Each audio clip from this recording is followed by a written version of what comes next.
Hi, welcome to Jameson Woodworks. Today I'm going to show you how I'm going to use acrylic and color fill to make awards for the local chili competition. I've been tasked to make these awards and I try to do something different. This year I thought I would try something with acrylic. I'm going to use this artwork. This is going to be mounted to either a plaque or something else, I haven't decided. But this is the artwork, and this is the badge we're going to create from it. It's roughly, I think, 6 inches wide, 4 inches tall, maybe. It's black, red, and gold. The acrylic is about a 1/4 inch thick, 0.2 exactly. Final coat on the back is black to kind of give that gold a little deeper look. But I'm going to show you the steps I use to make this. First step is I cut some blanks of acrylic, and then I vectored the inside of that outline. And the only reason that this is done is to cut through the mask. Once the mask is there, or once this is cut, I can reveal portions of the mask that I want to spray the color on. First step after this was the red. So I peeled back the top and bottom banners and I sprayed the whole thing red.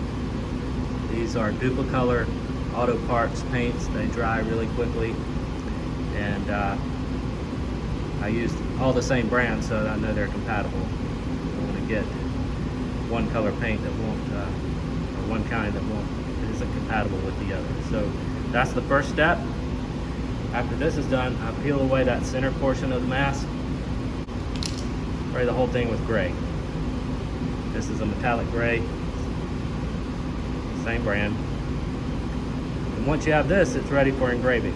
And I'll show you what that looks like in just a second. So from here, we went to the laser. I lasered it once at high power slow speed, and then a cleanup pass with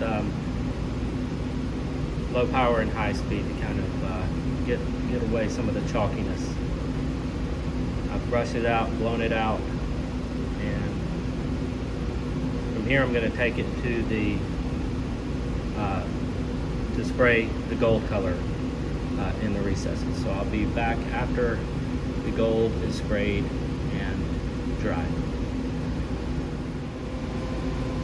Okay, I took the finished, cleaned, engraved piece, sprayed it with our gold paint. Didn't have the same gold that I had before, so we'll see how this looks. Kind of take what you can get these days in the store. This is noticeably heavier coat. I really wanted it to flow into those small vectors.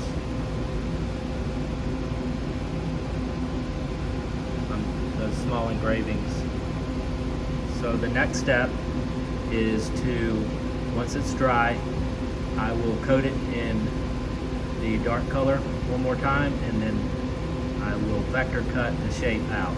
And that's when we can peel the masking and see what the finished product looks like. So hang in there. Okay, I've just cut the vector, cut the part out. There's still some masking on the back around the perimeter.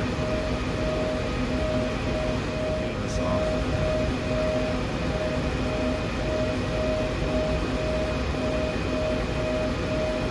That's the finished back.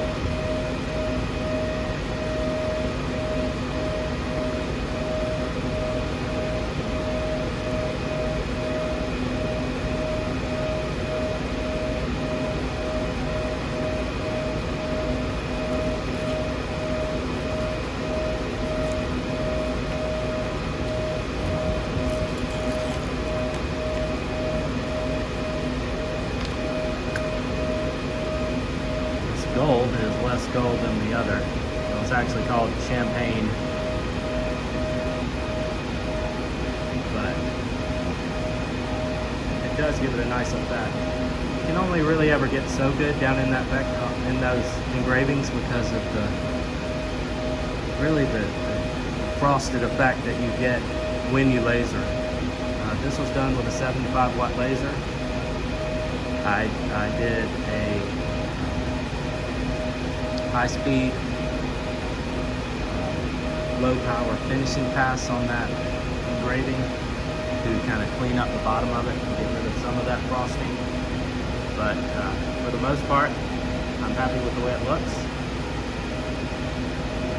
Nice and shiny. I'll mount it to, I think our town, this town of Belton, South Carolina, is rooted in the railroad, and I think I'll mount it to a piece of railroad track, just a small piece that they can put on the shelf for the truck.